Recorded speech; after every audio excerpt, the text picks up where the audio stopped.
Society any one time, আমি মুহাম্মদ যদি বেঁচে থাকি যে কোনো সময় যে কোনো পরিবেশকে পরিবর্তন করার জন্য আই অ্যাম অনলি ওয়ান, আমি একজনই যথেষ্ট। সুবহানাল্লাহ বলেন। বিশ্বনবী কোনদিন প্রতিশোধ নেন নাই, তিনি শুধু পরিবর্তন করতেন।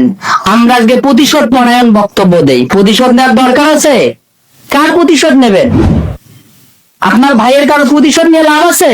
পরিবর্তন করার আপনার প্ল্যানিং আনে মুহাম্মদ সাল্লাল্লাহু আলাইহি সাল্লামের চরিত্রের মাধ্যমে, যে আমি আমার ভাইয়ের মেন্টালিটি পরিবর্তন করব, আমার সমাজের পরিবর্তন করব, আমার রাষ্ট্রের পরিবর্তন করব। মানুষের পরিবর্তন করলেই তো সুখ, ঠিক না? মানুষই যদি না থাকে, ধরো মারো শেষ করে দাও, that is not fine in this Islam. এটা ইসলামে ভালো দেখায় না। ইসলামে ভালো হলো আপনি সবার কাছে পরিবর্তনের দাওয়াত নিয়ে আসেন। আমার ভাইরা, এই ছিল বিশ্ব নবীর কাফেরদের প্রতি দয়া।